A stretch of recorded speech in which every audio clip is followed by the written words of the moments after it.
ሰዓት ሞልቶ መተኛት፣ ጊዜን መንገድ ላይ ማጥፋት፣ ዶሮ ሳይጮህ ተነስተው ባዝነው በጨረቃ ቤት መግባት፣ በነፃ የተቸሮት በጀት ጊዜ መሆኑን ሲረዱ ከብርሃን ባንክ የሞባይልና የኢንተርኔት ባንኪንግ ጋር የቦታን ርቀት በሜትር ሳይሆን በጊዜ ይለካሉ። የባንክ ሂሳቦን ከማስተዳደር በተጨማሪ በስኩል ፔይ የትምህርት ቤት ክፍያ ሲከፍሉ፣ በብርሃን ኢታክስ ግብሮን ገብረው፣ በጉዞጎና ኢፍላይት አውሮፕላን ትኬት ቆርጠው ካሉበት ሳይንቀሳቀሱ ብዙ ቦታ ተገኝተው ጉዳዩን ይፈጽሙ። ብርሃን ባንክ፣ እንደ ስማችን ብርሃን ነው ስራችን። ተመልሰናል አድማጮቻችን። አራዳ ኤፍ ኤም 95.1 ላይ ትገኛላችሁ። ፉትቦል ካፌ ነው ፕሮግራሙ። የሪያል ማድሪድን ጉዳይ እንመልከት። በሹዋሜኒና በቫልቨርዴ መካከል የተፈጠረው ግጭት ብዙ ነገሮችን ሲያስነሳ ነበር። በእርግጥ በምሽቱ ትናንትና እንግዲህ ቫልቬርዴ ረዘም ያለ መግለጫ አውጥቶ እንደነበርም ተመልክተናል። ይህንን ጉዳይ እንመልከት። የዚህ የውድድር ዓመት ውጤት ማውጣት በሪያል ማድሪድ ትልቅ አጀንዳ በሆነበት ወቅት ነው ይሄ ሌላ ደግሞ ትልቅ አጀንዳ ከኤል ክላሲኮ ጨዋታ በፊት የተፈጠረው። እንመልከተው ይህንን ጉዳይ። በጣም ያልተለመደ ነገር ነው። ልምምድ ሜዳ ላይ መደባደብ ያልተለመደ ነገር አይመስለኝም። በተጫዋቾች መካከል በሃይ ፐርፎርማንስ ኢንቫይሮንመንት ውስጥ ልክ እንደ ሪያል ማድሪድ ባለ በየትኛውም ክለብ ውስጥ ለነገሩ ልምምድ ሜዳ ኃይለኛ ኢንቴንሲቲ ልምምድ በሚደረግበት ጊዜ ከመስመር የሳተ ታክል መውረድ ወይም ኃይለ ቃላት መነጋገር፣ በተለይ ደግሞ በቅርብ ዓመታት በተሰሩ አንዳንድ ዶክሜንታሪዎች ላይ ዩቬንቱስን፣ አርሰናልን፣ ማንቸስተር ሲቲን፣ ሰንደርላንድን ምን የሚመለከቱ ዶክሜንታሪዎች የሀይ አክሰስ የሆኑ ያው ክለቦች እንዲወጣላቸው የቶተንሃምን አይተናል ዶክሜንታሪዎች እና በእነዚህ ዶክሜንታሪዎች ላይ ጥሎች አይተናል። ብዙ ጊዜ በተጫዋቾች መካከል የሚነሱ ጥሎች በጓርዲዮላና በሌሮይ ሳኔ መካከል አካላዊ ባይሆንም ወይ በአሌክሳንድር ላካዜትና ፖርቱጋል የተከላካይ ነበራቸው በሱ መካከል ተናንቀው አንገቱን አንቆት እንደዚህ በሰንና በኡጎ ዮሪስ መካከል እሱን ትንሽ ስላየን ነው እንጂ እናውቃለን ጥል እንደነበር። አስገራሚው ነገር እያንዳንዱን ዝርዝር ማወቃችን፣ እያንዳንዱ የተፈጠረውን ዝርዝር ማወቃችን ግን በጣም አስገራሚ ነው እና ለዚህ ነው ቫልቬርዴም በእርግጥ ብዙ ሰው የስቴትመንቱን አስፈላጊነት አልተረዳውም ትላንትና። ለምን አንዳንዴ ዝም ማለት በሚሻልበት ጊዜ የበለጠ ፍራክቸር የሚፈጥር ስቴትመንትን ያወጣውና ለኔ በጣም ያልተለመደ ነው። በትልቅ ክለብ ውስጥ የሆኑ ተጫዋቾች ልምምድ ሜዳ ላይ ተደባድበዋል ተብሎ ሰምተን እናውቃለን። ግን በዚህ መጠን በዚህ ዝርዝር መጠን ማርካ፣ አስ፣ ሙንዶ፣ ሌሎችም ብዙሃን መገናኛዎች እዛው ልምምድ ሜዳ ላይ እዛው መልበሻ ክፍል የነበሩ ያህል ነው በደንብ መረጃ ያገኙ የነበሩት። የተባበረ መልበሻ ክፍል ውስጥ ጥር እንደሚፈጠር ያውቃሉ፣ ችግር እንደሚፈጠር ያውቃሉ። ግን መረጃ ሊክ አያደርግም። እዛው መልበሻ ክፍል ውስጥ ነው የሚፈታው። ምን ያህል ነገሮች ከቁጥጥር ውጭ መሆናቸውን የሚያሳይ ነው። ቫልቬርደም የሆነ ሰው አለ ሊክ የሚያደርግ እንደ አይነት መረጃ ያሾልኮ የሚሰጥ የሆነ ሰው አለ የሚል መረጃ ወይም ስቴትመንት አውጥቷል። ትላንትና አልተደባደብንም፣ የመታወት የለም፣ የመታኝም የለም ብሏል።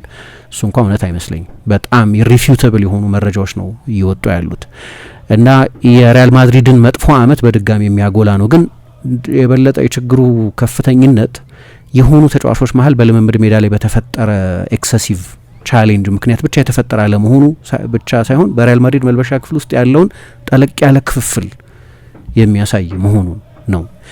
እንግዲህ እኔ እንዳየኋቸው መረጃዎች ምሳ ረቡዕ ዕለት በቫልዴቤባስ ጠዋት ላይ ልምምድ ነበራቸው እና በዛ ልምምድ ላይ ኦሬሊዮን ሹዋሜኒ ፌዴ ቫልቬርዴ ኦሬሊዮ ሹዋሜኒ ላይ በጣም አደገኛ ታክል ወረደ።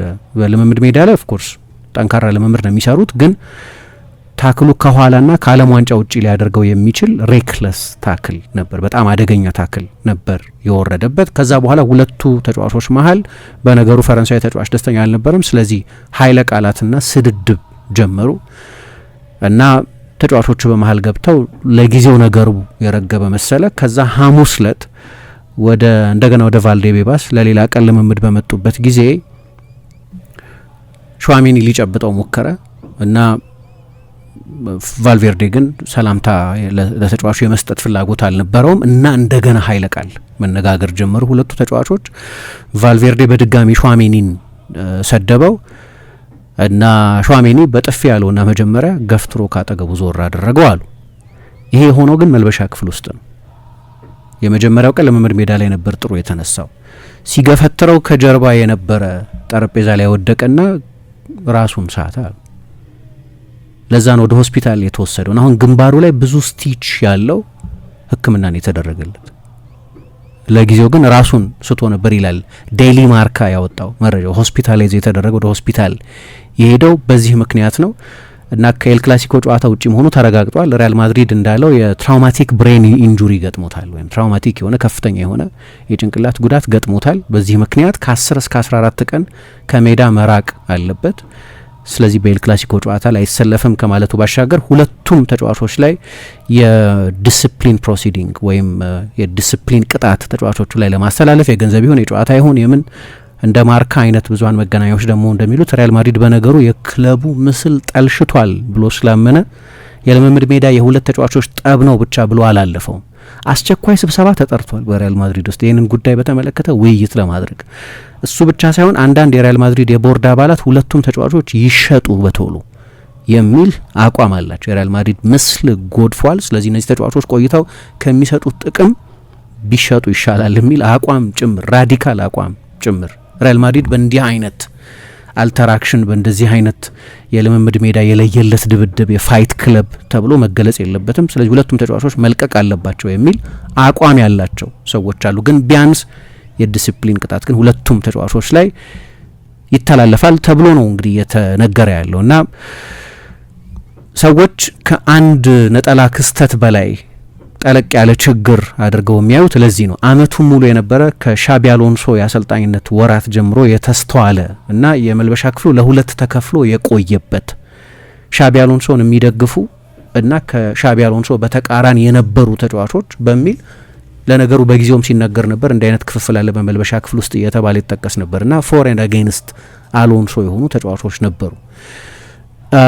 ከአንቸሎቲ መልቀቅ በኋላ ነው እሱ የመጣው። የእሱ ደጋፊዎች የነበሩ ተጫዋቾች አሉ። አንደኛው ራሱ ኦሬሊዮን ሹዋሜኒ ነው። ለነገሩ በሪያል ማድሪድ በጣም ጥሩ ከተጫወተባቸው ወቅቶች አንደኛው በአሎንሶ መምጣት ጊዜ እንደዚህ አይነት የጥልቅ አማካይነት የፕሌሜኪንግ ችሎታ እንዳለው ለማስተዋል አስቸጋሪ ነበር። ለረጅም ጊዜ በአብዛኛው ዲፌንሲቭ ተጫዋች ተደርጎ ይታይ ስለነበር እሱና ፈረንሳይ ተጫዋቾች በሙሉ ብዙ ፈረንሳይን አሉ እንደምታውቂው፣ ካማቪንጋም አለ፣ ኤምባፔም አለ። ፈረንሳይኑ በሙሉ የሻቢ አሎንሶ ደጋፊዎች ነበሩ። ሌላ ፈረንሳይም ቲቦ ኮርቷም ፈረንሳይ ሳይሆን ፈረንሳይኛ ተናጋሪ፣ እሱም የሻቢ አሎንሶ ደጋፊ ነበር። ከአንዳንድ ሽንፈቶች በኋላም ጭምር በተደጋጋሚ በብዙሃን መገናኛዎች ላይ ይከላከልለት ነበር። ሁሉም አዳዲስ ባለፈው የዝውውር ጊዜ የመጡ ተጫዋቾችም በሙሉ የአሎንሶ ካምፕ ውስጥ የነበሩ ተጫዋቾች ናቸው።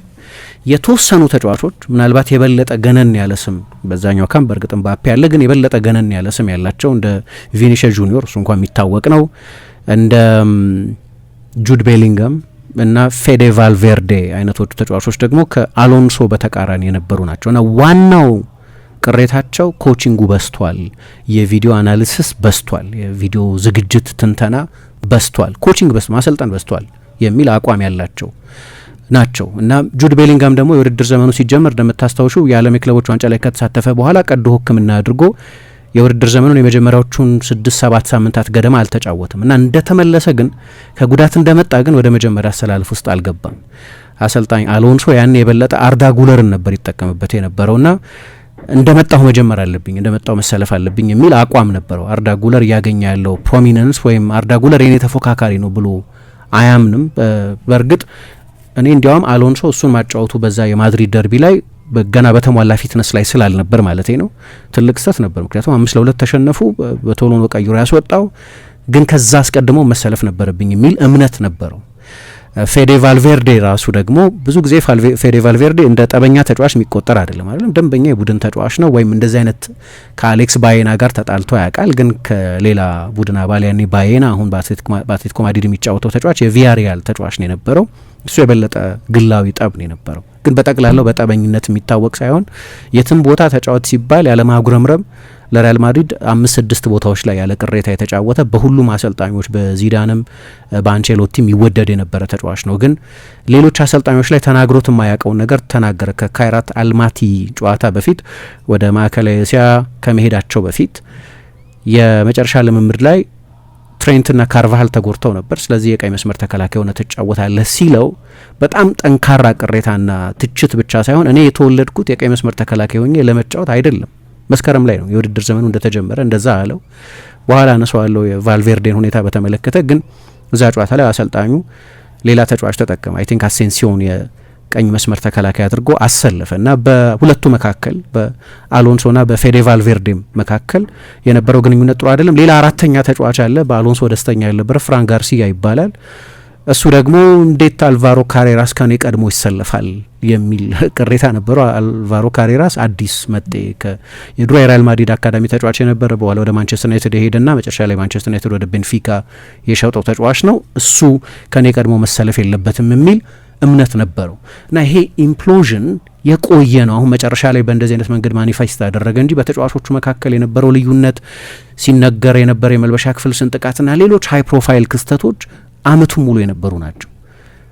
የበለጠ በጣም ጎልቶ የታየው በዛ የኤል ክላሲኮ ጨዋታ ላይ ቪኒሲየስ ተቀይሮ ሲወጣ በአሰልጣኙ ውሳኔ ፍጹም ደስተኛ አለመሆኑን መናገሩና ያ ያስከተለው ኮንሲኩዌንስ ነው። የሪያል ማድሪድ ደጋፊዎች አመቱን ሙሉ ቪኒሲየስ ላይ ሲጮሁ የቆዩበት ምክንያት ሁላችንም ያየነው ስለሆነ ነው እንጂ በመልበሻ ክፍል ውስጥ ከመጋረጃ ጀርባ ረጅም ጊዜ የቆየ ችግር ነበር። እንደ ነጠላ ክስተት ያልታየው ለዚህ ነው።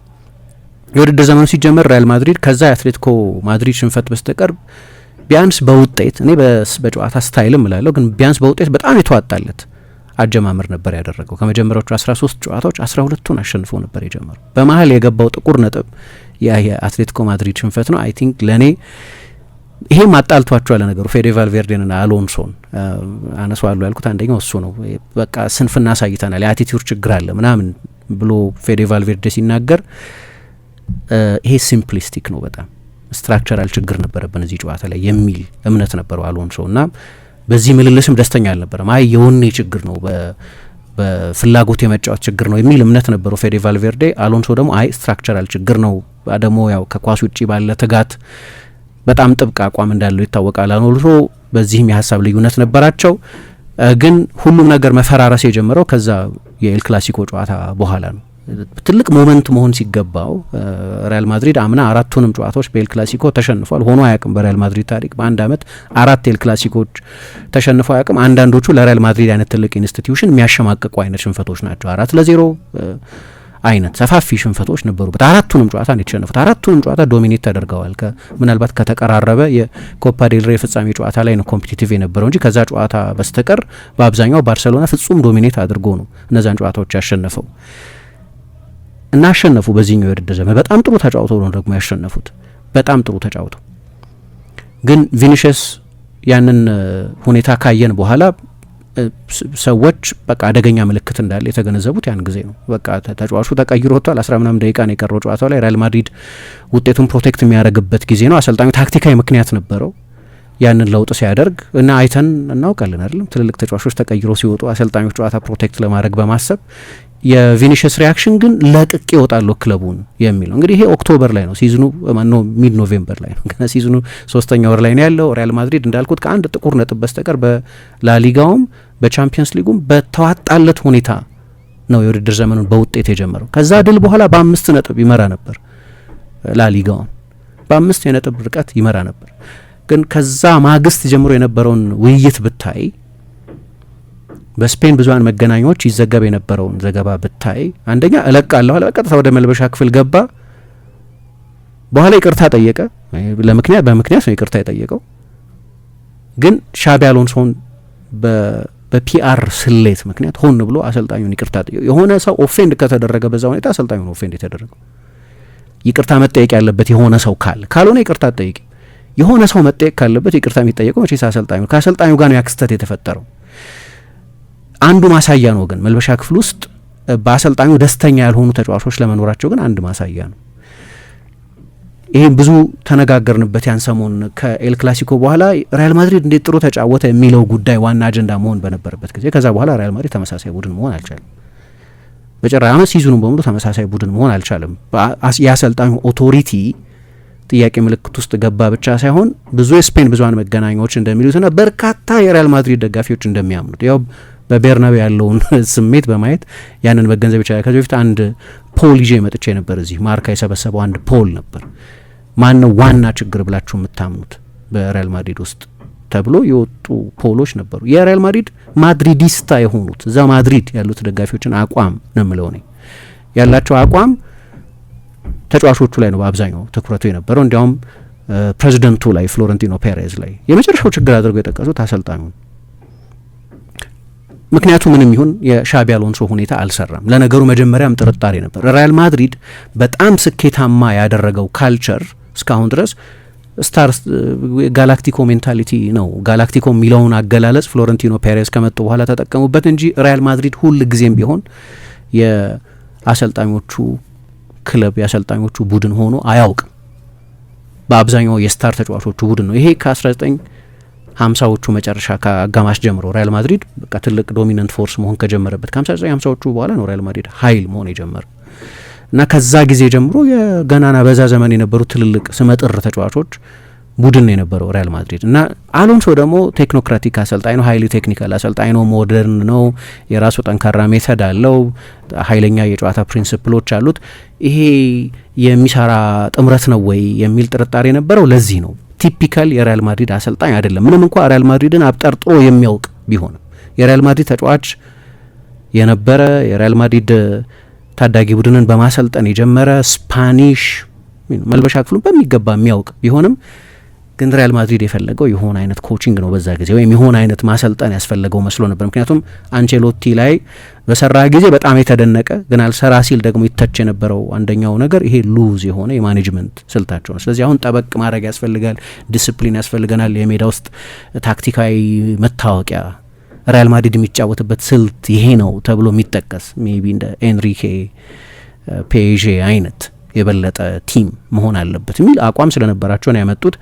ያ ግን ባክፋየር ሊያደርግ እንደሚችል ሁልጊዜ ጥርጣሬ ነበር። በሪያል ማድሪድ አይተናል። ቴክኖክራቲክ ሀይሊ ቴክኒካል አሰልጣኞች ብዙ ጊዜ ስኬታማ አይሆኑም። የበለጠ ተጫዋቾቹን በጥሩ ስሜት ማስተባበር የሚችሉ አሰልጣኞች ናቸው የሚሆንላቸው። የመጀመሪያው ትልቁ በሚዲያ ቢያንስ የታወቀ ጠብ ከቪኒሸስ ጋር የነበረው ጠብ ነው እና አንዱ የአሰልጣኙን ኦቶሪቲ የሸረሸረው ጉዳይ ያ ጉዳይ ነው። ግን ከዛ በፊትም ያላወቅናቸው ሌሎች ነገሮች ነበሩ እና መጨረሻ ላይ ውጤትም አብሮት አልነበረም። በዛ አይነት ክፍፍልም ውጤት አብሮት እንዲሆን አይጠበቅም ለነገሩ እና ተሰናበተ። አሰልጣኙ ምናልባት በሪያል ማድሪድ በጣም ከጥሮቹ ፐርፎርማንሶች መካከል አንዱን አሳይቶ በኤል ክላሲኮ አላቅም እንግዲህ ጨዋታዎችን በተለይ የፍጻሜ አንድ ጨዋታ ማርጅኖች ናቸው የሚወስኑት። ካሬራስ ያንን ጎል ቢያስቆጥር ኖሮ ምን እናውቃለን ምን እንደሚሆን 3-3 ይሆኑ ነበር።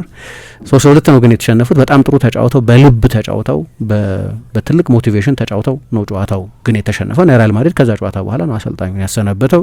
የላካንቴራው አሰልጣኝ የሪያል ማድሪድ ወጣት ቡድን አሰልጣኝ የነበረውን አልቫሮ አርቤሎዋን ሾሙት እና በማድሪድ ውጤት በመጠኑ የተሻሻለ የመሰለባቸው ወቅቶች ነበሩ። ግን ከአሎንሶም የከፋ ትራክ ሬከርድ ነው ያለው። በአልባሴቴ ነው በሁለተኛ ዲቪዚዮን ቡድን የተሸነፈው። ከባርሴሎና ጋር ያለው የነጥብ ልዩነት በጣም ሰፋ። ከቻምፒየንስ ሊግም ያው በባየር ሚኒክ ወጡ። ግን ከሁሉም በላይ በመልበሻ ክፍል ውስጥ የነበረው ያ ስንጥቃት ከዛ በኋላም በአሰልጣኝ ለውጥ አልተጠገነም እና ለምሳሌ ከቤንፊካ ጋር ከመጫወታቸው በፊት ወደ ሊዝበን ሄደው 1-0 ከማሸነፋቸው በፊት በነበረ የመጨረሻ ልምምድ ላይ ሩዲገር ካሬራስን መጥቶት ነበር። ልምምድ ሜዳ ላይ መምታት ሳይሆን ይሄ በጨዋታ መሀል ያለ ታክል ምናምን አይደለም፣ ሄዶ በጥፊ መጥቶት ነበር እና በጣም አጀንዳ ነበር ያን ጊዜ። ግን ያንን ምን ሸፈነው? የጂያንሉካ ፕሬስቲያኒ እና የቪኒሸስ ጉዳይ በጣም ለረጅም ጊዜ ርዕስ የሆነ የዘረኝነት ጉዳይ የተነሳበት የጆዜ ሞሪኞ አስተያየቶች፣ የተጫዋቹ አፉን ሸፍኖ መናገር፣ የቪኒሽስ ምላሽ በአውሮፓ በጣም ትልቅ መነጋገሪያ ነበር በዛ ሰሞን እንደምታስታውሹ እና ያ የሩዲገርና የካሬራስን ያንን ጠብ ጋረደው እና የሪያል ማድሪድ መልበሻ ክፍልም ለዛ ሰሞን ቢያንስ ዩኒቲ ነበረው፣ ለዛ ሰሞን ቢያንስ መተባበር ነበረው እና በኋላ ብዙ ስለ ተጫዋቾች መካከል ስላለ ጠብ እየተሰማ አልነበረም። የማርች ኢንተርናሽናል ብሬክ ከመጣ በኋላ ግን የሄል ብሮክ ሉዝ ነው የሚሉት፣ በቃ የሲኦል በሮች ተከፈቱ እንደሚሉት እነሱ ልክ እንደዛ ነው። አንደኛ የማድሪድ ውጤት በሙሉ በከፋ ሁኔታ ቀጠለ። በሪያል ማዮርካ ተሸነፉ፣ በኦሳሱና ተሸነፉ፣ በሜዳቸው ከዢሮና ጋር ተለያዩ፣ በሄታፌ ተሸነፉ፣ ከቻምፒየንስ ሊግ ውጭ ሆኑ፣ የሚጫወቱበት ምክንያት ጠፋና በቅርብ ጊዜያት አስተውለሽ እንደሆነ የሪያል ማድሪድ ደጋፊዎችና በአብዛኛው በተለይ ኤል ኮንፊደንሻል የሚባለውን ጋዜጣ የምትከታተይ ከሆነ በተለይ ኤል ኮንፊደንሻል እምባፔን ታርጌት አደረገ። የማድሪድ የተወሰኑ ደጋፊዎችም እምባፔ ላይ ብዙ አይጮሁም ነበር። 43 ጎል ነው ያስቆጠረው። የእምባፔ መምጣት ሳይሆን የኤምባፔን መምጣት አኮሚዴት ያደረጉበት መንገድ ግን ችግር ነበረው። ኤምባፔ ራሱ ሳይሆን ፕላንድ አይደለም ነገሩ። ኤምባፔ ከመጣ በኋላ እንዴት ነው የቪኒሺየስ ሮል የሚሆነው? ቶኒ ክሩስ ለቀቀ፣ ዌር ኦኬ ያለ ክሩስም የሚል በጣም ቤዚክ ስህተት ሰሩ እና በቅርብ ጊዜ እንደገና ያው እሱ ኤምባፔ ከመጣ በኋላ ነውና አንደኛ ልክ ኤምባፔ ከመምጣቱ በፊት ሪያል ማድሪድ የላሊጋ ሻምፒዮን ነበር። አንድ ጌም ብቻ አመቱ ሙሉ በሁለቱ ትልልቅ ውድድሮች ተሸንፉ፣ በላሊጋ እና በቻምፒየንስ ሊግ አመቱ ሙሉ አንድ ጨዋታ ነው የተሸነፉ። 95 ነጥብ ላይ ነበር የደረሰው። በቻምፒየንስ ሊግ አሸናፊ ሆነ፣ ሁለቱንም ዋንጫዎች ወሰደ። ለሪያል ማድሪድ ሬር ነው ሁለት ዋንጫ መውሰድ በአንድ አመት፣ ሁለቱንም ትልልቅ ዋንጫዎች መውሰድ። በነገራችን ላይ ለ30 ምናምን አመት ሪያል ማድሪድ በተከታታይ አመታት ላሊጋ አላሸነፈም። ኮንሲስተንሲ ይፈልጋሉ፣ የቡድን ዲሲፕሊን ይፈልጋል። ሊግ ለ38 ጨዋታ ሞቅ ሲል ሳይሆን ቻምፒየንስ ሊግ ኖክአውት ላይ ሲደርስ ተጫዋቾቹ ትልልቅ ተጫዋቾች ናቸው፣ እናያለን የሆነ ነገር ክሊክ እንደሚያደርግ። ሪያል ማድሪድ በዚህም የታሪክ ሀብታም ነው፣ ግን ደግሞ ኢንዲቪጁዋል ተጫዋቾቻቸው በየትኛውም ጊዜ ጨዋታ ማሸነፍ የሚችሉ ናቸው ጥሩ ሙድ ላይ እስከሆኑ ድረስ። የሊግ ጉዳይ ግን አመቱ ሙሉ ኮንሲስተንት መሆን የሚጠይቅ ለ38 ጨዋታ ለ9 ወር ኮንሲስተንት መሆን የሚጠይቅ ነው። ለዛ ነው ዚዳን ከተመለሰ በኋላ 3 ጊዜ ያሸነፈ አሰልጣኝ አይደለም ቻምፒየንስ ሊግ። ከሁሉ የምትደሰትበት የትኛው ነው ሲሉት ላሊጋውን ያሸነፍኩበት ነው ይላል። ላሊጋውን ብቻ ያሸነፈበትን፣ ምክንያቱም አመቱ ሙሉ ኮንሲስተንት ነበር፣ ሞመንቶች ላይ ብቻ አልነበረም ኮንሲስተንት የነበር ነው ይላል። እንግዲህ ሚስተር ቻምፒየንስ ሊግ ነው ዚነዲን ዚዳን። ሪያል ማድሪድ ዚዳን ራሱ ይለዋል ለሁሉም ሰው ትልቁ ግሎሪ የሚመስለው ቻምፒየንስ ሊግ ነው፣ ግን እሱ በቃ በደንብ የቲም አይደንቲቲ ያየው ብሎ የሚያምነው ተመልሶ ከመጣ በኋላ ያሸነፈውን የ2020 በኮቪድ ጊዜ ያሸነፈውን ሊያውም በቤርናቤው ሳይጫወቱ በቫልዴቤባስ ቤርናቤው ሪኖቬት እየተደረገ በነበረበት ጊዜ ያ ቫይብም እኮ አልነበር። ሞቶ እንኳን ሰለብሬት አላደረጉትም፣ ግን ለእኔ እንደ አሰልጣኝ የሚያረካኝ እሱ ድል ነው አለ። ይሄ ኢሹ ረጅም ጊዜ የቆየ ኢሹ ነው። የኢንቴንሲቲ ጉዳይ ለምን ሪያል ማድሪድ በተቸገረ ቁጥር ስለ ኢንቴንሲቲ የሚወራው ሚልኮ አንድ ፕሮግራም ሰርተናል። ለምን ያለፈው 2 አመት አይደለም የኢንቴንሲቲ ጥያቄ፣ ላለፈው 30 አመት ነው የኢንቴንሲቲ ጥያቄ የተነሳ።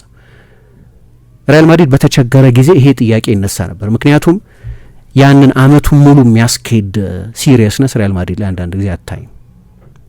የቆየ ችግር ነው። ግን አሰልጣኙ ተቀየረና የሪያል ማድሪድ ደጋፊዎች ኤምባፔ ከመምጣቱ በፊት ቻምፒየንስ ሊግና ላሊጋ ደብል ሰርተናል፣ ከመጣ በኋላ 2 አመት ምንም ዋንጫ አልወሰድንም፣ ቡድኑ መልክ የሌለው ሆነ። ኤምባፔ ከመልቀቁ በፊት ፔዥ ቻምፒየንስ ሊግ አሸንፈው አያውቅም። ኤምባፔ ከለቀቀ በኋላ ቻምፒየንስ ሊግ አሸነፈ። አሁን ደግሞ ያው ሌላ ቻምፒየንስ ሊግ ፋይናል ደርሷል። ስለዚህ አንድ ኮመን ዲኖሚኔተር አለ፣ ኤምባፔ ነው ችግራችን ብለው አመኑ።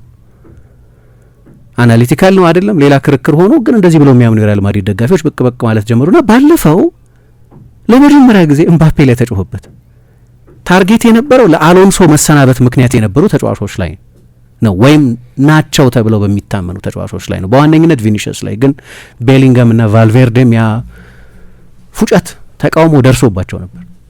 ግን ከሁሉ በላይ ታርጌት የነበረው ቪኒሺየስ ነው። ባለፈው ግን ኤምባፔም ላይ የሚያፏጩ ደጋፊዎች አየን እና የትኛውን ቡድን እንደሆነ አላውቅም 2-0 ካሸነፉ በኋላ ቪኒሺየስም ኤምባፔም ሁለቱንም ጎሎች ያስቆጠሩ ተጫዋቾች ሁለቱም ተጫዋቾች ደስታቸውን ሰለብሬት አላደረጉ። ሁለቱም እንዲያውም እንደ ይቅርታ አይነት ምልክት ነው ያሳዩት።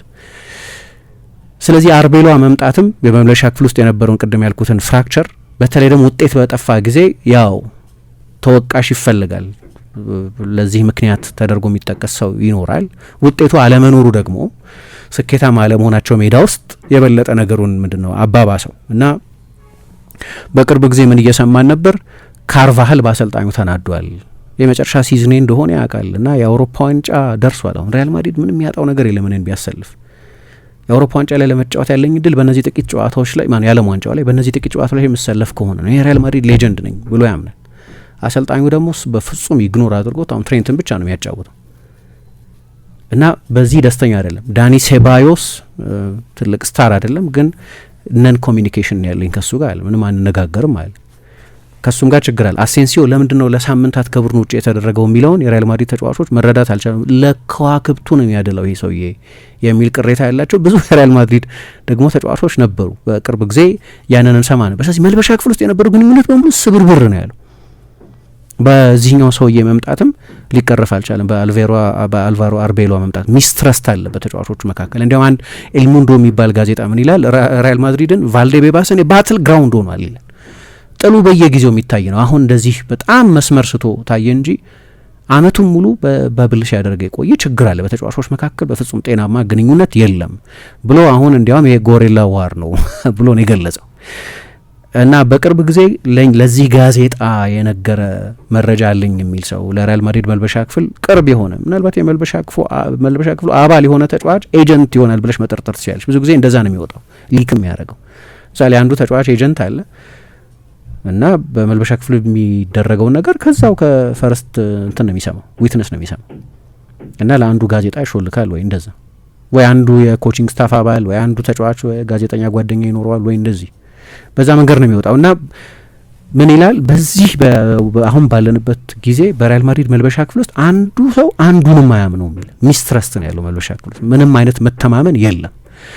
ስለዚህ ተጣልተዋል ተጫዋቾቹ። ራሱ እኔ ያልተለመደ ነገር አይመስለኝም በልምምድ ሜዳ ላይ ኢንቴንሲቲው ነው ያልተለመደ ይሆን። እኔ እንዲያውም እንደዚህ ሆነ ምናምን ሲባል አንድ ልጅ ያለው በማንቸስተር ሲቲ ልምምድ ላይ ማንቸስተር ሲቲ ድሮ ያኛው ማንቸስተር ሲቲ ኦስማን ዳቦ እና ባርተን ጆይ ባርተን የሚባል አንድ ሞገደኛ ተጫዋች ነበራቸው። ኦስማን ዳቦ የቀድሞ የላትሲዮ ፈረንሳይ ተጫዋች ነው። ፎቶግራፉን ብታይ ያስደነግጣል። በቃ የግድያ ሙከራ የሚመስል አይነት ድብደባ ነው ያደረገበት ኦስማን ዳቦን። ግን ብዙ ሰው ደብድቧል። ደግሞ ባለፈው ሁሉ ታስሮ ነበር እኮ። ሴት ተንታኞች እንዴት ነው እግር ኳስ የሚተነትኑት? ሴት ኤኒያ ሉኮ ምናምን ያሉ አይደለም መጥተው የድሮ ትልልቅ ሴት ትልልቅ ተጫዋቾች የነበሩ እንግሊዛውያን ተጫዋቾች የወንዶች እግር ኳስን ሲተነትኑ በኮሜንትሪ በኮሜንትሪ ሲሰሩት ሰሚያቸዋለች። በጭራሽ መሆን የለበትም እንዴት ነው ሴት መታ የወንድን ጨዋታ የምትተነትነው የሚል ሰው ነው። እና በጣም የቀኝ ጽንፍ የያዘ የፖለቲካ ኦሪየንቴሽንም ያለው ነው። እና የሆነ ጊዜ ሰው ደበደበ ሲባል እኔ እንደዚህ በጣም የለየለት ድብድብ ማቀው በሱ ላይ ነው። አሁን እንግዲህ ይሄኛው እንደዛ አይደለም፣ ግን የሪያል ማድሪድ ሰዎችን ግን ለማሳሰብ በቂ ነበር። ወዲያው ሆሴ አንሄል ሳንቼዝ የሪያል ማድሪድ ጀነራል ማኔጀር ስብሰባ ቶሎ ጠርተው ኢመርጀንሲ ሚቲንግ አድርገው ከተጫዋቾቹም ጋር ጭምር ተነጋግረዋል። ግን በኋላ የተፈጠረው ኢንሲደንት ሲፈጠር እሳቸው ባሉበት ጊዜ ነው የተፈጠረው እና ሪያል ማድሪድም ይሄ ሲሆን አሰልጣኙ የት ነበር የሚል ቅሬታ አለው። የት ነበረ አሰልጣኙ? ይሄንን እንዴት ለሁለት ቀን የሚቆይ ኤፒሶድ እንዴት ይሆናል? ሮብ ተፈጠረ ይሄ ነገር። ችግሩ ሳይቀረፍ ነው ሐሙስ እንደገና ተጫዋቾቹ መሀል ጠቡ የቀጠለው እና ምንም ኦቶሪቲ የለውም ማለት ነው አሰልጣኙ። እንዲያውም ከወደቀ በኋላ የሕክምና ባለሙያዎች ሲመጡ አፋፍሶ መውሰዱ ላይ ነው ያግዝ የነበረው ነው ያሉት። ችግር ከተፈጠረ በኋላ ልጁ ጠረጴዛ ላይ ወደቀ፣ ግንባሩ ተሰነጠቀ፣ እንደዚህ ተባለ። ከዛ የሪያል ማድሪድ ሜዲካል ቲም አፋፍሶ ወደ ሆስፒታል ሲወስደው እግር በመያዝ ምናምን ያገዘው፣ ችግሩን ከስሩ በመፍታት አልነበረም ያገዘው። ለነገሩ አይቆይም ይታወቃል። ለሪያል ማድሪድ ወይ ጆዜ ሞሪኞ ነው የሌላ አሰልጣኝ ማምጣቱ አይቀርም። አርቤሏ የሚያቆይ ውጤት አልነበረም መጀመሪያው ነው የነበረው። ግን ደግሞ መልበሻ ክፍሉንም በጭራሽ የመቆጣጠር ፍላጎት አልነበረውም። ስለዚህ ችግሩ የቆየ ነው። ቅድም እንዳልኩት ሌሎች ተጫዋቾችም መሀል የነበረ ችግር ነው። በቅርብ ጊዜ ደግሞ እንደምታስታውሹው የእምባፔ ሕክምና ጉዳይ ያልተጎዳ እግሩን ሲያክሙ ቆይተው እሱም በጣም ትልቅ ኢንስቲትዩሽናል ችግር ነበር የፈጠረው። ምንድን ነው ሪያል ማድሪድ ውስጥ የሆነ ያለው ተሰምቶ የማይታወቅ ነገር። ተጫዋቹ የተጎዳው ሌላ የሚታከመው ሌላ እና በተጎዳ እግሩ ነው ሲጫወት የቆየው። የዓለም ዋንጫ ዓመት ነው ይሄኛው። ለዓለም ዋንጫ ዓመት ብቻ ሳይሆን የሪያል ማድሪድም ውጤት በሚወሰንበት ወቅት ነው እንደዛ ይሆን የነበረው። ለበርካታ ጨዋታዎች ያን ይሄንን ብቻ በተመለከተ ያልተለመደ ነገር ስለነበር አንስተን ነበር። ደግሞ ሰሞኑን ከአንድ የሪያል ማድሪድ የኮቺንግ ስታፍ አባል ጋር ኃይለ ቃል ሲነጋገር የሚያሳይ ፉቴጅም ወጥቶ እያየን ነበር ራሱ ምባፔ። እና ደግሞ ምባፔ ከፓርትነሩ ጋር ሆኖ ወደ ጣሊያን በዚህ በጣም አስጨናቂ በሆነ ጊዜ ተጎድቻለሁ በሚል ሰበብ የምር ሳይጎዳ ራሱን ለዓለም ዋንጫ እየቆጠበ በጣሊያን እየተዝናና ነው ደግሞ ተብሎ ብዙ ዘገባ በቅርብ ቀናት ይወጣ ነበር። እና የሚገርም ችግር ነው የተፈጠረው። ብዙ ሲሪየስ የሆነ ችግር ነው የተፈጠረው። በተለይ ግን ከቫልቬርዴ አንጻር ግን ያልተለመደ ነው ይሄኛው። አንድ ጋዜጣ ላይ ምን አየሁ፣ አመቱን ሙሉ ከነዛ የሆነ ሰሞን በ5 ጨዋታ 6 ጎል ካስቆጠረባቸው ምርጥ የሳምንታት በስተቀር ተጫዋቹ አመቱን ሙሉ በመከፋት ነበር ያሳለፈው። እና የስፔን ሱፐር ካፕ የፍጻሜ ጨዋታ ከተደረገ በኋላ በሳውዲ አረቢያ በኪንግ አብዱላህ ስቴዲየም በጂዳ ነበር ጨዋታው የተደረገው። ተሸነፉና እኔ ይሰናበታል የሚል ግምት አልነበረኝም። አልሆን ሰው ግን ተጫዋቾቹ አልተጫወቱለትም ማለት ግን አልችልም። ሪያል ማድሪድ አልተፋለመም። አሰልጣኙ እንዲሰናበት የሚፈልጉ ተጫዋቾች ላይ የሚታይ ልግምተኝነት ግን አልነበርም። ለሪያል ማድሪድ ባጅ ተጫውተዋል፣ ለራሳቸው ክብር ተጫውተዋል ብዬ ነው የማምነው። ትልቅ ፍልሚያ ነበር እዛ ጨዋታ ላይ የነበረው። ሴሚ ፋይናሉንም አሸንፎ ነው ፋይናል ላይ የደረሱት። ኤንድ ኦን ዘ ባላንስ ኦፍ ፕሌይ ሪያል ማድሪድ መሸነፍም አልነበረበትም እዛ ጨዋታ ላይ ግን ተሸነፈ እና ቫልቬርዴ ወደ መልበሻ ክፍል ገብቶ ንዴቱን መቆጣጠር አቅቶት ነበር አሉ። ከዛ ሽንፈት በኋላ አጠገቡ የነበረ ትኩስ ቡና የነበረበትን ማሰሮ ቢጤ ነገር ነው የወረወረው መልበሻ ክፍል ውስጥ እና ወዲያው ግን ይቅርታ ጠይቆ ነበር። አልቆየም አሰልጣኙ ከዛ በኋላ ግን ይሄ አይነት ሬጅ ይሄ አይነት ንዴት መልበሻ ክፍል ውስጥ ረጅም ጊዜ የቆየ ንዴት ነው እና መጨረሻ ላይ ያ ሊሆን ይችላል የለየለት። ግን ቫልቬርዴ ኢንትረስቲንግ ካራክተር ነው። እኔ አሁን በቀይ ካርዶች በብዙ ቢጫ ካርዶች ና የምታውቂው ተጫዋች አይደለም፣ ግን ሁልጊዜም ቢሆን ይሄ የኡሩጓይ ተጫዋቾች ላይ የሚታይ ሆት ሄድድነስ ነው ንዴታማነት ነገር ያለበት ተጫዋች ነው። ካራክተሩ ልክ እንደዛ ነው።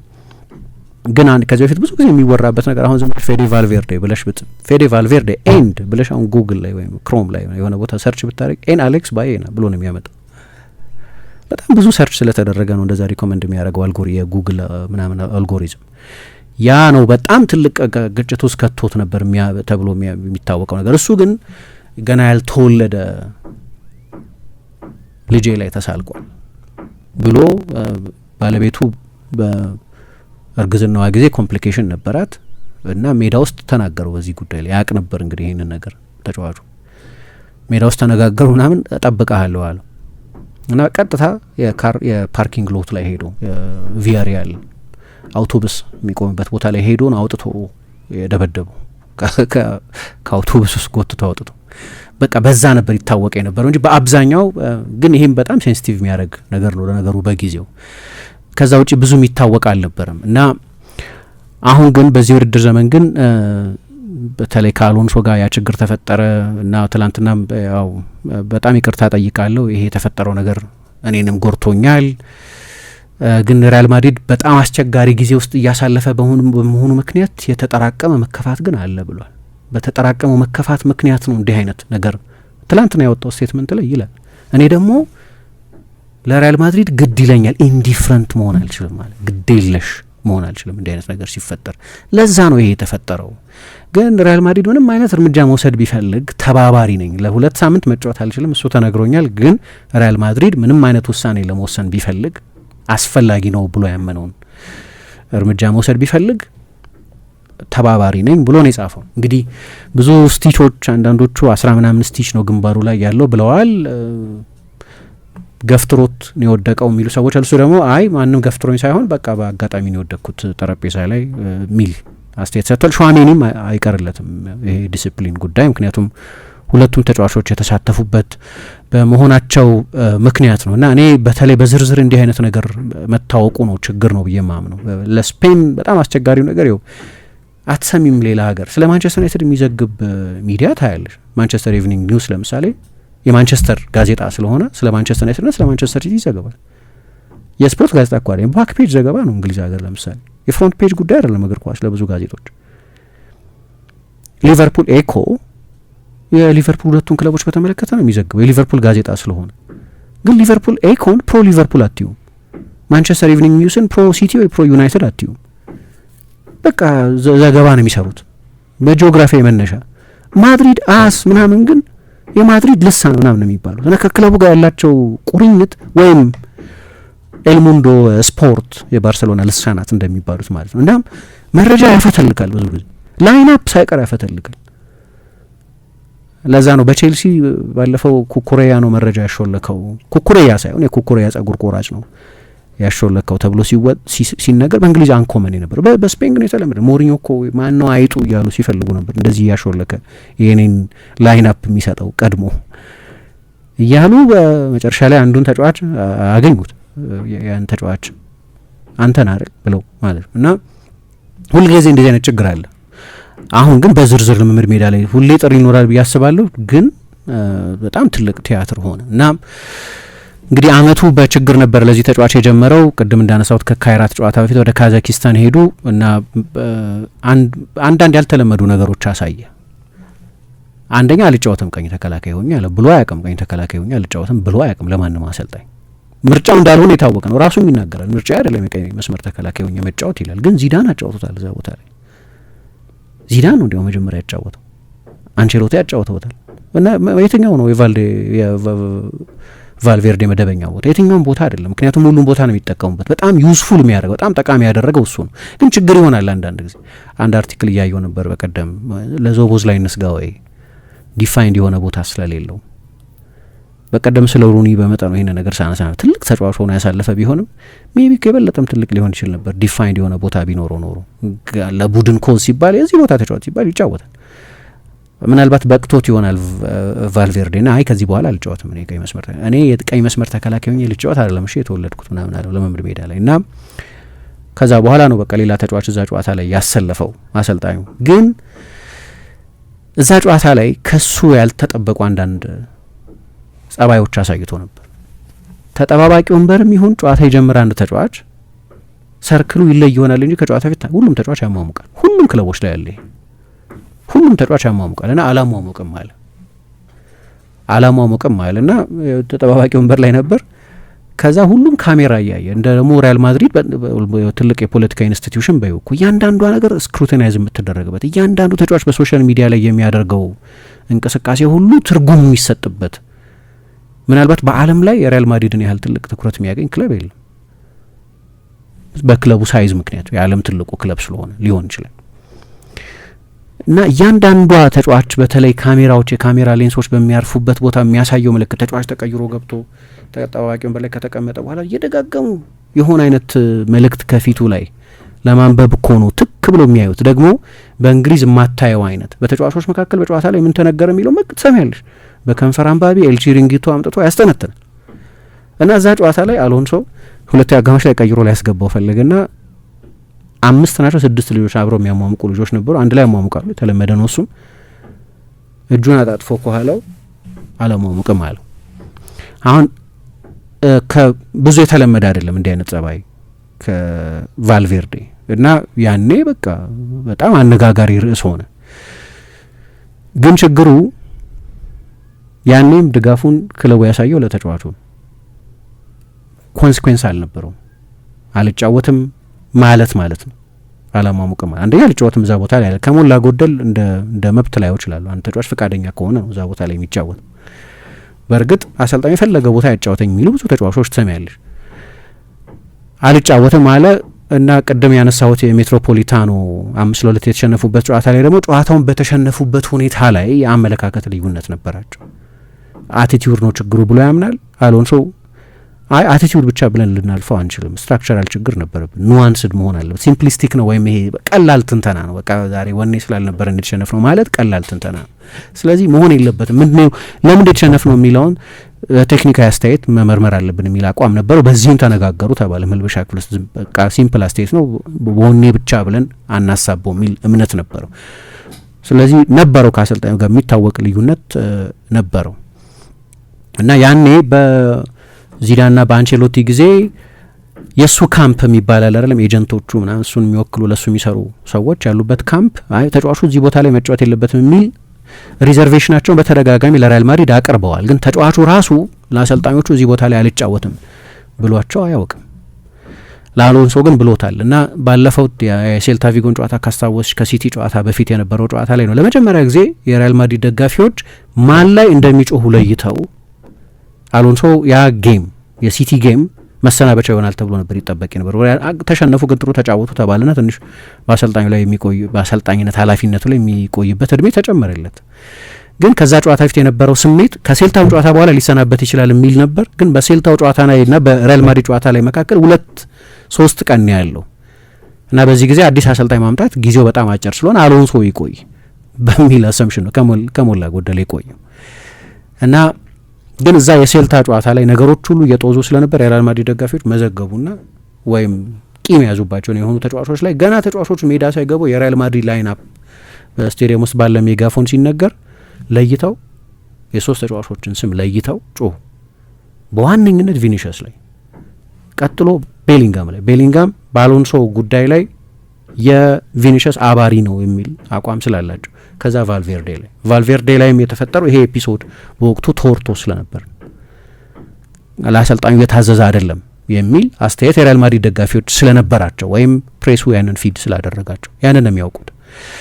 እና እንግዲህ አሁን ደግሞ ብዙ ተጫዋቾች መልበሻ ክፍል ውስጥ እንደዚህ አይነት ቅሬታ አላቸው ይላሉና ለተጫዋቹ በጠቅላላው ከዛ ከምባፔ መጎዳት በኋላ አንዳንዱ እኔ መጀመሪያ እንዲያውም የነበረኝ ሁኔታ የአመል ምናምን ጉዳይ ሳይሆን ለማንም አሰልጣኝ የሚታዘዝ የሚመስል ካራክተር ስለነበር ለአሎንሶ አይነት የኮንትሮል አሰልጣኝ ይሆናል ወይ ቦታ ዲሲፕሊን የሚፈልግ የበለጠ ስትራክቸር የሚፈልግ አሰልጣኝ ነው አይደለም አሎንሶ።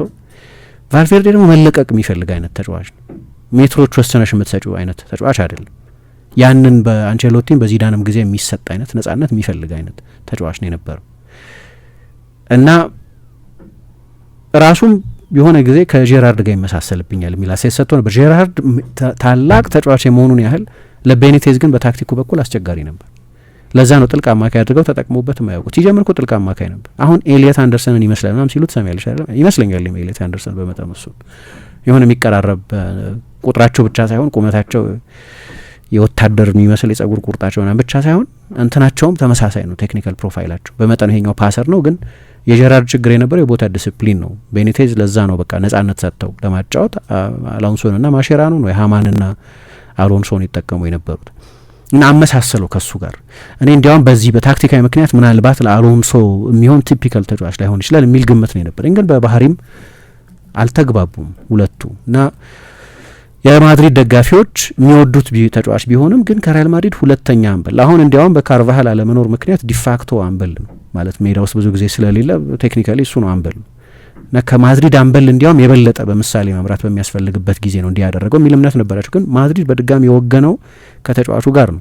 ምክንያቱም አርቤሏ ከተሾመ በኋላ አንድም ጨዋታ የቀይ መስመር ተከላካይ ሆኖ ተጫውቶ አያውቅም፣ አንድም ጨዋታ። ስለዚህ የተጫዋቹን መብት አክብሯል ሪያል ማድሪድ። ወይም አማካይ ሆኜ ብቻ ነው መጫወት የምፈልገው የሚለውን በተመለከተ መስማማት ያለው ይመስላል። ይሄ ሁሉ ነገር ግን አመቱን ሙሉ በብል ሲያደርግ ቆይቶ የኬሚስትሪ ችግር ነበር በተጫዋቾቹ መካከል። ግን ከሁሉ በላይ ትልቁ የልዩነት መነሻ የሚመስለው ከአሎንሶ ዘመን ጀምሮ የነበረ አሰልጣኙን በተመለከተ ያለ አስተያየት ነው። ግን ይኸው አይነት ፍሪክሽን አይ ቲንክ በሪያል ማድሪድ ደጋፊዎች በኩልም አለ። የሪያል ማድሪድ ደጋፊዎች በክለቡ ውሳኔ ደስተኛ እንዳልሆኑ የምታውቂው ፍሎረንቲኖ ማንም ይቃወመኛል የሚል ግምት ስላልነበራቸው እንዴ ማን ላይ ነው የሚጮሁት አሉ። አንድ ጊዜ እሳቸው ላይ በትልቁ ስክሪን እሳቸው ፊት በሚታይበት ጊዜ ደጋፊው በሙሉ ይላል። እንዴ ማን ላይ ነው የሚጮሁት እነዚህ እርሳቸው ላይ ነበር ይጮሁ የነበሩት። ምክንያቱም ማይነኩ ናቸው። ኦፍኮርስ ማድሪድ ካሸነፋቸው ቻምፒየንስ ሊጎች ከግማሽ በላይ የሚሆኑትን ያሸነፈው ፍሎረንቲኖ ፔሬዝ 2002 2014 ከዛ በኋላ እንግዲህ ሰባቱን ማለት ነው ግማሽ አካባቢ የሚሆኑትን ያሸነፈው በሳቸው ዘመን ነው። ማንም እኔ ላይ ምንም ቢሆን ይቃወማል የሚል ግምት ስላልነበራቸው ማለት ነው። እና ግን የማድሪድ ደጋፊዎችም አንዱ ደስተኛ ያልሆኑበት ምክንያት ኮንቲኒቲ አልነበረውም ያ ፕሮጀክት የሚል አቋም ስለነበራቸው ነው። ዞሮ ሁለቱ ተጫዋቾች ተጣሉ የሚያጋጥም ይመስለኛል በየጊዜው የሚዲያ አጀንዳ አይሆንም ነበር ሌላ ጊዜ። ግን አንደኛ ለሚዲያ እያንዳንዷ ዝርዝር ጉዳይ ማርካ እዛው በቀጥታ በልምድ ሜዳ እንደሚያስተላልፈው እንደሚመስል አይነት ዝርዝር ግሬተር ዲቴይል የሚሉት እነሱ በዝርዝር ተሰማ። ሁለተኛ ግን ከፍ ያለው ህመም አንድ ማሳያ ተደርጎ ሊጠቀስ ይችላል። እና አስቸጋሪ ጊዜ ነው። እኔ ይሄን ምን አይነት ቲዮሪ አለኝ፣ ይሄንኑ አደብ ለማስገዛት ሞሪኞ ሊፈለጉ ይችላሉ። የበለጠ ዲሲፕሊነሪያን፣ የበለጠ ተጫዋቾቹ የሚያከብሯቸው አላለም ገናና ስም ያላቸው። ምክንያቱም ያው ሞሪኞ እያሰለጠኑ ቪኒሽስ ያንን አያደርግም የሞሪኞን አውቶሪቲ አንደርማይን እና ሞሪኞ ራሳቸው በዛ ያንን ቢያደርግ የማድሪድን ድጋፍ ይጠይቃሉ። ተጫዋቾቹ እንዲህ አይነት ሪቮልት ውስጥ ከገቡ ቢያንስ አንድ ጨዋታ ይቀጣል በክለቡ። የእሳቸው ውሳኔ እንዲከበርላቸው ይፈልጋሉ። አሰልጣኝ ናቸው፣ አይን እንዲያደርጉ ነው የሚሄዱት እኮ። ለምን ያስፈልጋል ታዲያ? አሰልጣኝ ራሱ ጌሙን በሚያይበት አይን አይቶ የማይወስን ከሆነ ምን ያደርጋል? አሰልጣኝ ምን ያደርጋል? በቃ በታየው መንገድ ይሄንን ውሳኔ ወስናሉ ካለ ከተጫዋቾቹ ራሳቸው ይወስኑ። ላይናፑን የሚወጣውን የሚገባው እነሱ ይወስኑ እንደ ማለት ነው። እንደ ሞሪኞ አይነት እንደ ክሎፕ አይነት እንደ ፖቼቲኖ አሰልጣኞች ከመጡ ግን ተጫዋቾቹ ላይ አንፌር መሆን የለብሽም። ኦፍ ኮርስ ግን ኢፍ ዩ ሲት አዝ ዩ ዋና ሲት ተጫዋቹ ተቀይሮ መውጣት አለበት 15 ደቂቃ ላይ ሰው የበለጠ ዲፌንሲቭ ኦርጋናይዜሽን ያስፈልገኛል ብሎ በታክቲካዊ ምክንያት እንዲያውም ሞር ጎል እየፈለገ ቢሆን ሪያል ማድሪድ አንድ ነገር ነው። ለማሸነፍ እየተጫወተ ቢሆን እየመራ ነው ሪያል ማድሪድ እና ሞሪኞ ጋር አይሰራም እንዲህ አይነት ነገር። ሌላም ጊዜ ብያቃለሁ። እኔ ደግሞ ዚዳንም ጋር ቢሆን የሚሰራ አይመስለኝም። የዚዳን ካሪዝማም ዚዳንም ይሄንን ቶለሬት አያደርግም። ስለዚህ ማድሪድም ያስፈልገው ይመስለኛል። የሆነ ጊዜ ኮንቴን ማምጣት ፈልገው የነበረው ለዚህ ነው። ማድሪድ ውስጥ አሁን የሆነ ዲሲፕሊን መልበሻ ክፍሉም ለነገሩ ስታዩ አሁን የሆነ ጊዜ የራሞስ ምናምን አይነት የክሩስ የሞድሪች አይነት ካራክተሮች የሉትም፣ በቂ መሪዎች የሉትም። በፊት ምናልባት አሰልጣኙ አንድ ላይ ያደረገው ቢችል እንኳ ተጫዋቾቹ ይቆጣጠሩ እና እነ ራሞስ ነበሩ የዛ መሪ የነበሩት። ለዛ ነው የሆነ ጊዜ አንድ ፉቴጅ አይተሽ እንደሆነ ኢስኮ ሞድሪች የሆነ ነገር ይለዋል፣ እንዲህ ያላረክም ይለዋል እና ይመልስለታል መልሶ ኢስኮ ለሞድሪች። ሞድሪች ነው ሲኒየር። ከዛ ጠርቶ አፈን ዝጋ ብሎ የተቆጣው ኢስኮን። አንዳንድ ጊዜ ልክ እንደዚህ አይነት ካራክተር ያላቸው ተጫዋቾች ሲኖሩ አሰልጣኝ ሁሉንም ነገር መቆጣጠር የለበትም። እንደ አጋጣሚ ሆነ የሪያል ማድሪድ ስብስብ እንደ አይነት መሪዎች ያሉት ስብስብ አይደለም። አንበሎቹን ማየት በቂ ነው። ካርቫሃል ጨርሷል። ካርቫሃል እንደ አይነት ካራክተር ነበር። ስለዚህ ቫልቬርዴ ነው የሪያል ማድሪድ አንበል ይሆናል ተብሎ ይጠበቅ የነበረው። ከዚህ ኤፒሶድ በኋላ የሪያል ማድሪድ አንበል ይሆናል ወይ እኔ እንጃ። ግን እሱ ባይሆንስ ማን ነው እንደ አንበል የሚሆነው ጥያቄ ነው እሱ ራሱ። እና በቀደም የገረመኝ ነገር ማለት አሰልጣኙ የሆነች ቅርቃር ውስጥ ሲገባ የመጨረሻ ነጥቤ ነው ምሳ እየተሸነፍን የሆነው እየሮጥን ስላልሆነ ነው አላቸው ተጫዋቾቹን ሰብስበው። ለረጅም ጊዜ ዲናይ ሲያረግ ቆይቷል። መጨረሻ ላይ ውጤት ሲያጣ ብቻ እየሮጥን ስላልሆነ ይህን ማን ያላላል። ሪያል ማድሪድ በቃ ፔዤ እንደሚሮጡ አይሮጥም፣ እነ ክቫራትስኬሊያ እንደሚሮጡት አይሮጡም። ችግር ነው ይሄ ደግሞ። ቻምፒየንስ ሊግ ማሸነፍ ከባድ ነው እንደዛ ከሆነ። ኦፍኮርስ ለሪያል ማድሪድ ከባድ አይደለም ኖርማሊ ቻምፒየንስ ሊግ ማሸነፍ፣ ግን ራሱ አላቸው ተጫዋቾቹ። ና ይሄ ደግሞ ያው አንዳንድ ተጫዋቾችንም ቅር አሰኝቶ ነበር የሚሉ አሉ። ብዙ ነገር ነው ብቻ የሚወራው ና አሁን ይሄኛው ጉዳይ ግን በቃ ሲታመቅ ቆይቶ የፈነዳ ጉዳይ ይመስላል። ሰዓት ሞልቶ መተኛት፣ ጊዜን መንገድ ላይ ማጥፋት፣ ዶሮ ሳይጮህ ተነስተው ባዝነው በጨረቃ ቤት መግባት፣ በነፃ የተቸሮት በጀት ጊዜ መሆኑን ሲረዱ ከብርሃን ባንክ የሞባይልና የኢንተርኔት ባንኪንግ ጋር የቦታን ርቀት በሜትር ሳይሆን በጊዜ ይለካሉ። የባንክ ሂሳቦን ከማስተዳደር በተጨማሪ በስኩል ፔይ የትምህርት ቤት ክፍያ ሲከፍሉ፣ በብርሃን ኢታክስ ግብሮን ገብረው፣ በጉዞጎና ኢፍላይት አውሮፕላን ትኬት ቆርጠው ካሉበት ሳይንቀሳቀሱ ብዙ ቦታ ተገኝተው ጉዳዩን ይፈጽሙ። ብርሃን ባንክ፣ እንደ ስማችን ብርሃን ነው ስራችን።